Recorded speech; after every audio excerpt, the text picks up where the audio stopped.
So our first point, AI is smarter than us. Péter, can you tell us a little bit about that? Yeah, I'm not sure it's smarter in everything already, but it's definitely cheaper, quicker, it can work a lot more, and in some areas I think it's already smarter, and in many areas it's probably getting there very fast. Can you tell me a little bit more about what areas do you like? I mean, I'm not a great painter, so for me, an AI that can paint a picture better than I can and express my thoughts better than I could, that's an AI that's smarter than me. An okay writer in Hungarian, kind of okayish in English, but an AI that can make my text better is probably smarter than me in that respect. But if I'm thinking about engineering or genetics, I'm interested in a lot of topics, and talking to it, I get knowledge that I don't have. So in that sense, it's smarter. Okay, yeah, well, it's getting smarter, right? I think we all agree on that. Yeah, but I'm going to tell you a story. I went to this uni in Budapest a couple of days ago, and there was a student who told me she was doing some research about the Arctic, you know, with the North Pole and the ice. And she asked ChatGPT for suggestions to improve the environment in the Arctic or preserve the environment. And ChatGPT told her that she should go and plant trees there, you know. Yeah. So it's not totally smart. Is it smarter than us? Yeah. But there are lots of stories like this, you know. I have an analogy for this. I think, for me, what worked best is if I assume that there's this carton paper box with a very smart person, let's say Albert Einstein, sitting in it, and the only way I can communicate with him is through Morse code, tapping on the box. And whenever I get a stupid answer, I have to consider that maybe the guy inside is really smart, maybe I'm stupid in asking the question, or maybe the communication channel is stupid between us in me telling him what I want and him telling me what to do or what he thinks. And I figure that in most of these cases, when I get a stupid answer, improving my question vastly improves the answer. On even crazy topics like, you know, how to save the Arctics. Yeah, yeah, absolutely. No, yeah, we can keep improving the questions, but I think what a lot of people are worried about is hallucination. When all of a sudden, you know, we've been asking very similar questions and it worked just fine, and then all of a sudden, it gets super confused. And we've seen this a lot with self-driving cars. You know, the whole industry is kind of not doing very well lately because they haven't delivered on their promise, and which is to have truly self-driving cars drive themselves anywhere in the middle of a busy city, right? And we get stories of, you know, this car that got confused when it saw, let's say, a row of traffic cones and between two lanes, right? You can drive along because it's just to prevent people from, let's say, switching lanes. But it got totally confused and stopped, and it was a real mess, you know. And the company, this was a Waymo car, they're struggling because there's always another thing that pops up, another type of hallucination. And that's why I think we should use AI, but we should always be aware that this could happen. So we need an application where we can tolerate unexpected mistakes, right? Sometimes that's okay. Sometimes it's not. Yeah, so if I'm understanding you correctly, you're saying that if there are issues with AI, that's a human error and that we need to get better at interacting. No, it has its limits. But if you consider that now we're getting into the complexity of artificial brains, matching a human brain, getting close to it in terms of complexity, then I think, yeah, it might have shortcomings still, and we might be using it wrong, or it might be too small yet to do everything perfectly all the time. But this is the funniest, is when we talk about, hey, I managed to get a bad answer from somebody. Just talk to normal people, you'll get a lot more bad answers, in my opinion.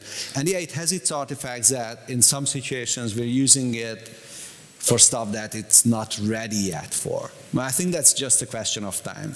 And in that respect, I think for me, the most amazing thing is the speed of progress. So it's not just where it is right now, but how quickly it catches up, how quickly it gets better and gets more useful. And I think before ChatGPT was released to the public, everybody thought that, you know, an everyday useful AI for the general public is probably 20 years away. And we've been thinking that, I'm a programmer as you are, so even as programmers, we've been thinking that for the last 30 years, that in 20, 30 years we'll have everyday useful AI for the general public. And now it has arrived, and I think it's progressing amazing speeds. So, yeah, it might have problems with the cons today. It will probably not have problems with the cons tomorrow. Yeah. Are there any fields where you think that it's just not going to improve at a rate that's good enough for us? Well, I think self-driving cars are an example. Anything that's a little bit too critical, where lives are at stake. The military.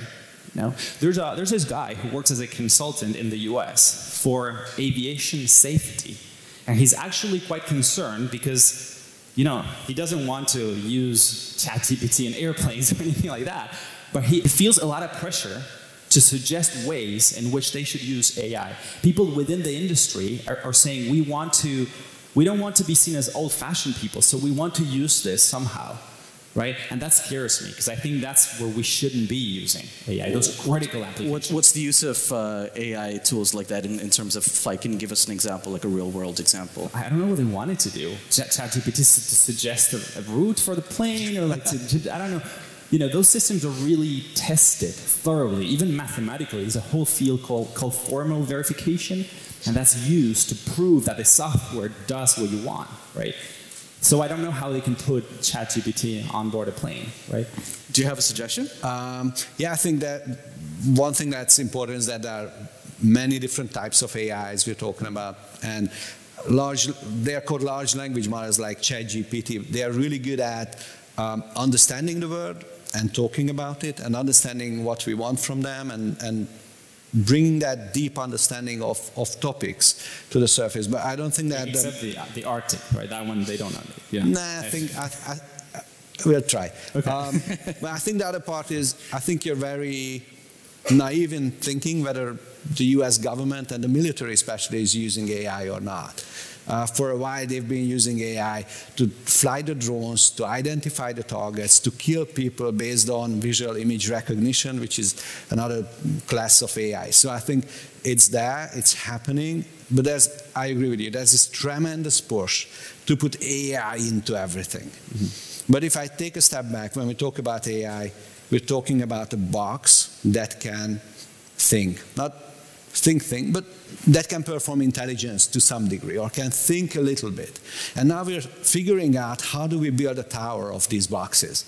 How do we put thinking boxes everywhere, and how do we build them on top of each other? And what happens if a box can replace like a temp or a junior colleague?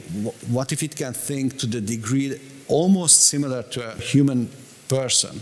And how I could build, using many of these boxes, how I could build something that's actually better at something than the best persons out there.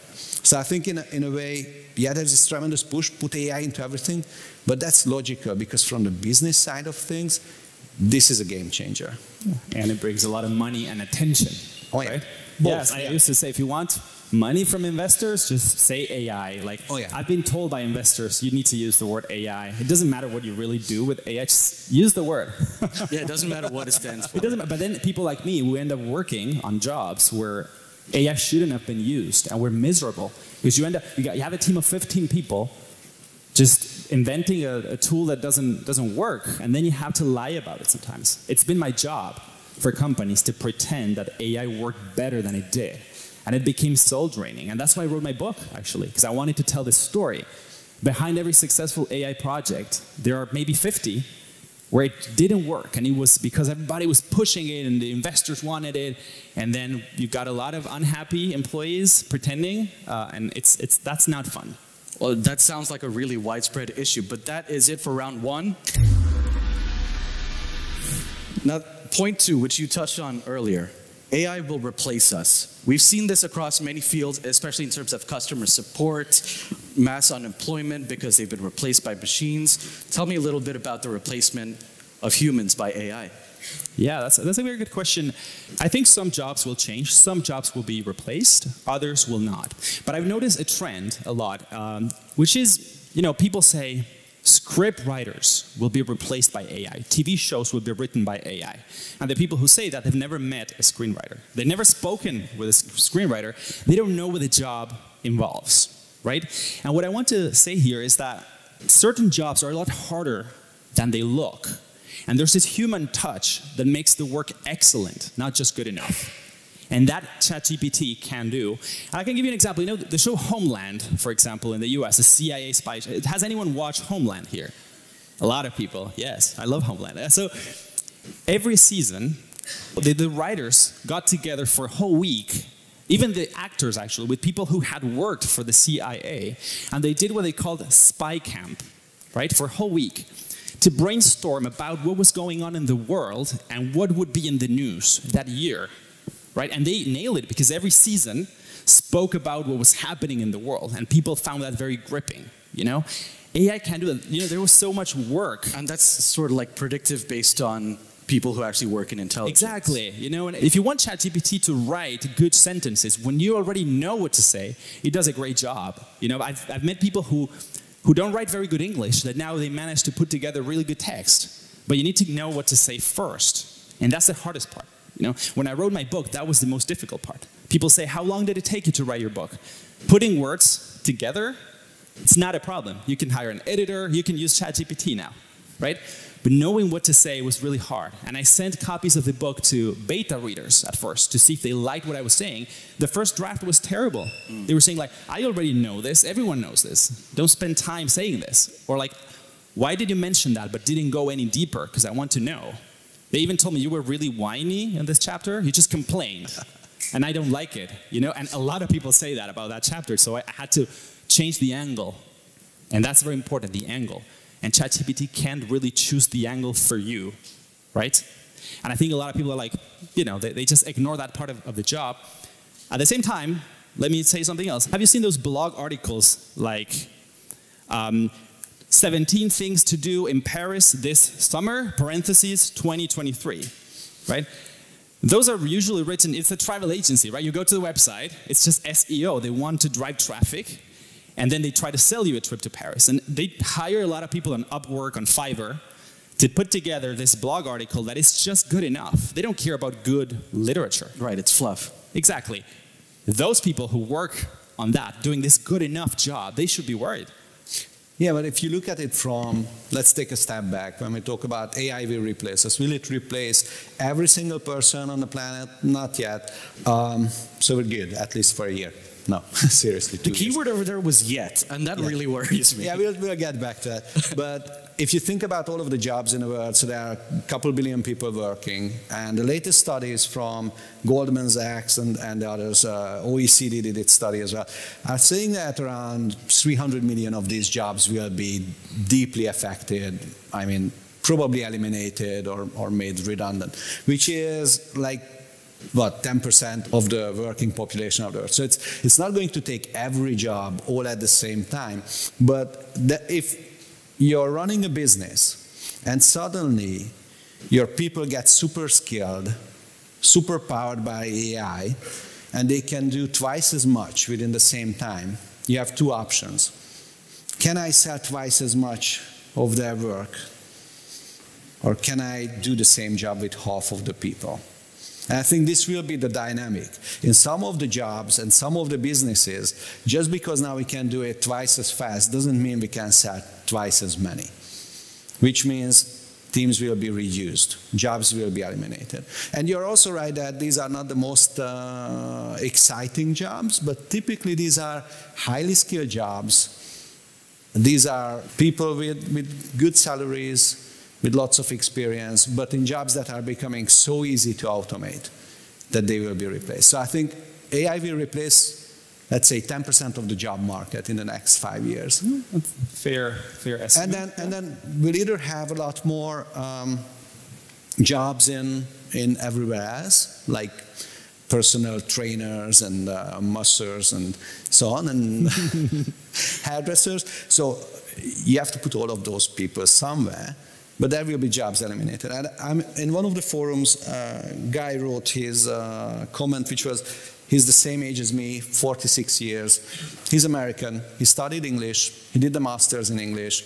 He wrote for newspapers, won awards for articles in newspapers. Then he started working with corporate clients and earned a living and sustained his family from his writing skills. When ChatGPT 3.5 came out, his revenue dropped to half. When ChatGPT 4 came out, his revenue dropped to zero, with basically zero chance of him ever making a living from his profession ever again. And this is happening to a lot of people in the same small segment. So I think it is already starting, and there are jobs eliminated in the creative industry, in the administrative industry, in the finance industry. What about coding? Do you think coders like me will be replaced? Yeah, so the latest study, I think it was from Forrester Research, is that the output of a software developer is increased by 124% on average if they are using AI tools like Cody and Copilot. Look, I'm a bit skeptical about those things, because look, I code a lot, and ChatGPT can solve certain simple tasks. I've used it. Like I needed to generate a color palette once, and I didn't even care about the design. I just needed some colors in JavaScript to ask ChatGPT. So most of my time is spent trying to understand what clients want, helping clients choose which feature to build first, right? Because sometimes they just want to do everything. Coding is just a tiny part of it. Yeah. For you. Yeah, but also, look, so it also depends on your position, right? Even if you just do coding, ChatGPT generates code with mistakes. It does happen. So you kind of need to review it. So it's not like you can remove the human from the equation, hopefully, because then it would be a mess. Are you using Cody or Copilot, any of the more advanced? No, I've just used ChatGPT. The quality is much, much better. Okay, but you still need to revise it. Someone needs to look. You can't just deploy less code. And less, I think. The other thing is that there are so many bullshit jobs around coding. Coder to coder, right? So I mean, I've said this before. A lot of people don't work at all. No offense. So there's so much time wasted, and not just talking to customers. That's the most wasted part of it. I mean, if you want to not work, just get a coding job, and you spend a lot of time on a beanbag, chilling, going to ski holiday with your colleagues for team bonding. Especially if your company gets VC funding. Get like a few million, and then you're like, kill that guy. Well, that's up to you. But I'm trying to promote your business. Look, just like get VC funding. You're going to have a lot of fun. Get VC funding and then get working really hard. So what I'm saying is that, it slowly will replace human jobs, and there will be probably new jobs created. Yeah, like always, right? It's always been the case. Since the 60s, people say in 20 years, all jobs will be replaced by AI. It never happened. And the other part of it is there was a study on the quality of work. So where they use AI tools, the actual outgoing quality has increased because the humans are now spending more time reviewing and checking and thinking instead of doing. But the satisfaction of the employees have increased as well because now they can focus on better parts of the job and not on the grunt work. Let's hope to automate the boring stuff. So it will replace us, but we'll be happy about it, especially business owners. Now let's take this argument to its natural conclusion, which is the dramatic sound. And that brings us to our last point, which is that AI will destroy us. A lot of doomsday skeptics say that it's only a matter of time until AI is able to figure out nuclear codes and turn on humanity and destroy everything. How far away is that from reality? Well, look, Elon Musk, he said that if you train a spam filter, you optimize a spam filter to reduce spam, it may decide that the best way to reduce spam is to get rid of humans, right? So that's kind of the fear. Yeah, I think we should be afraid of AI, but not in that way. So let me develop a little bit on that spam thing, and then I'll tell you what I am afraid of. But I'm not afraid of the spam situation because current AI works with machine learning. And machine learning, the way it works now is that you need to help the machine learn as a researcher. If you don't help the machine a lot, the machine doesn't learn very well. Even ChatGPT, they found a really good way to help the machine learn. The reason for this is that the machine kind of learns to optimize a goal, like reducing spam, but it tries random actions to see which one works best. Not always random, it's like this gradient descent stuff, but there's randomness in it.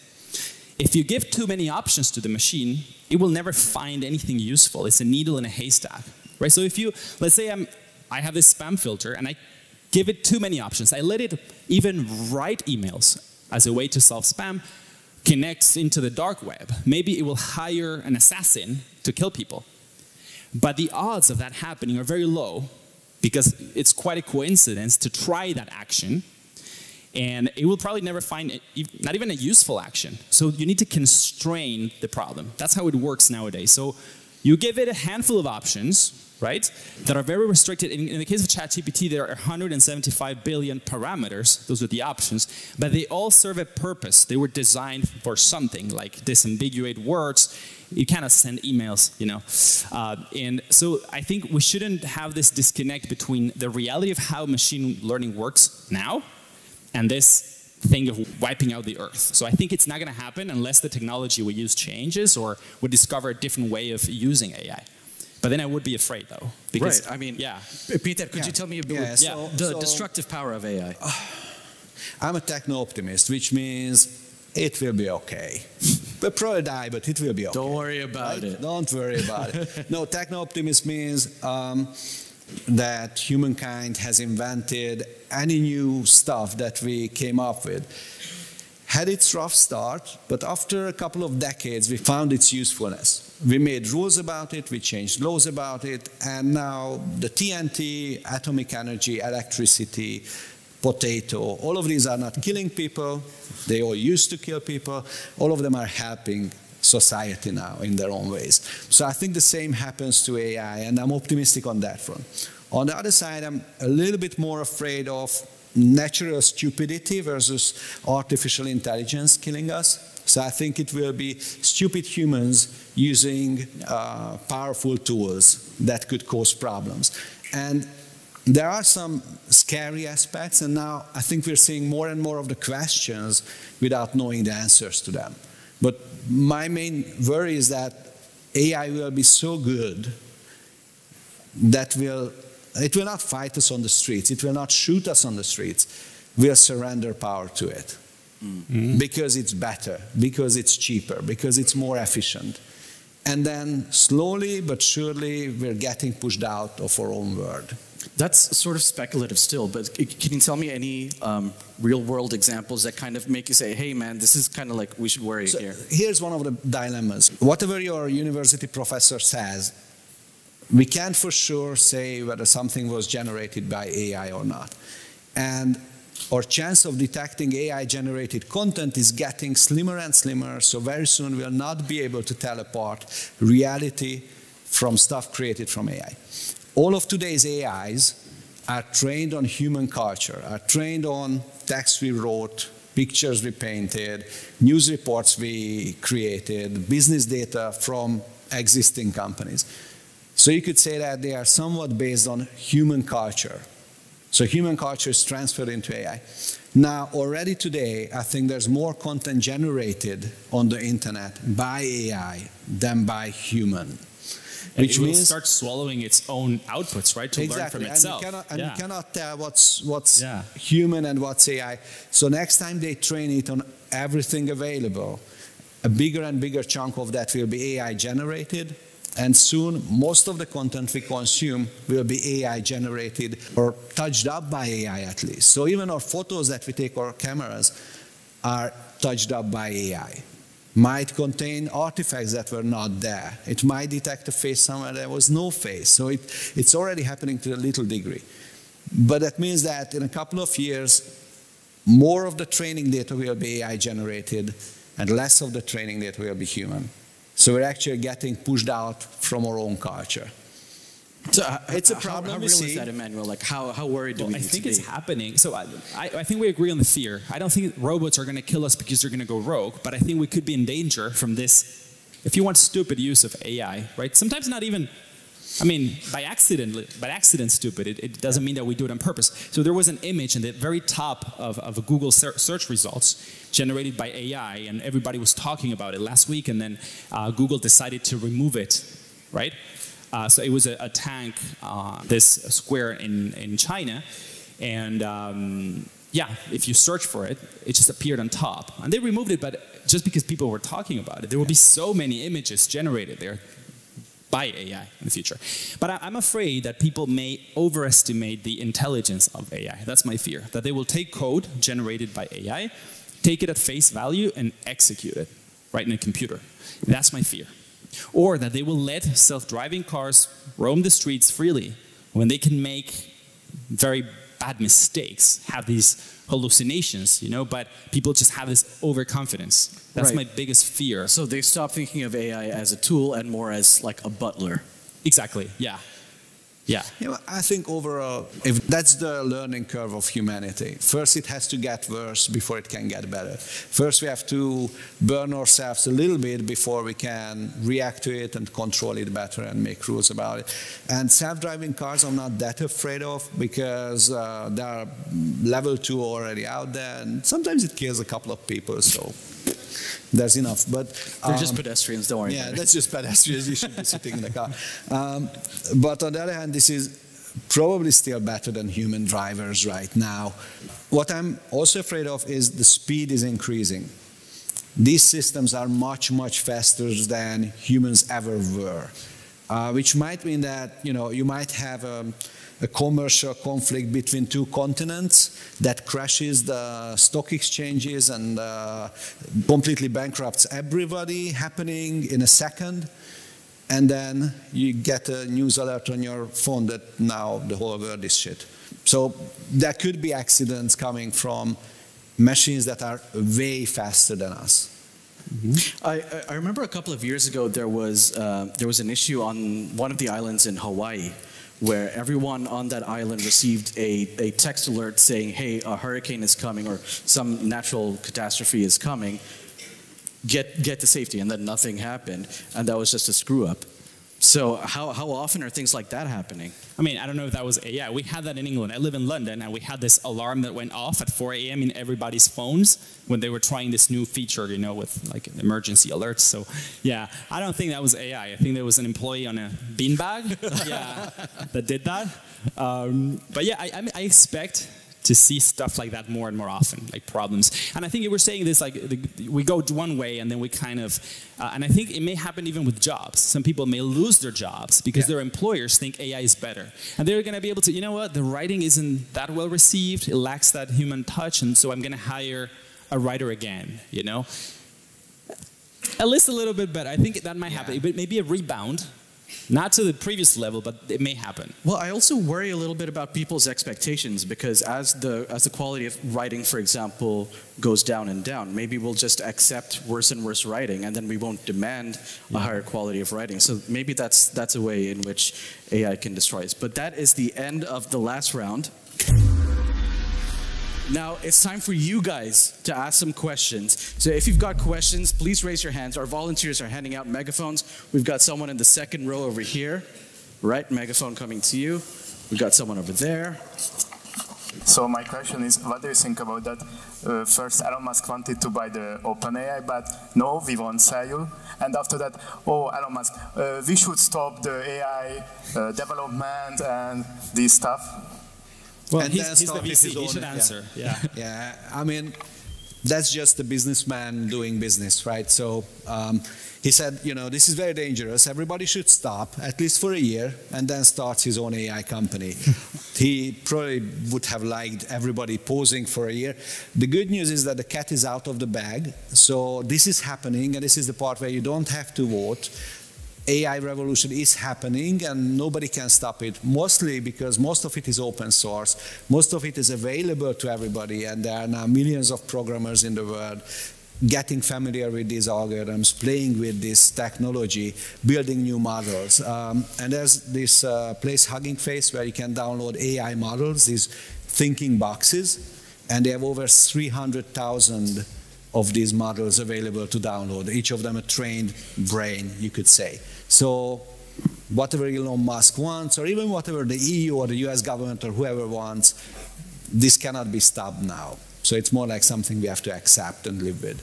Yeah, and on that point, there was a memo that was leaked by a Google employee allegedly, we think it's true, but it was an email within the company, someone saying, we don't have a moat, a way to protect our technology.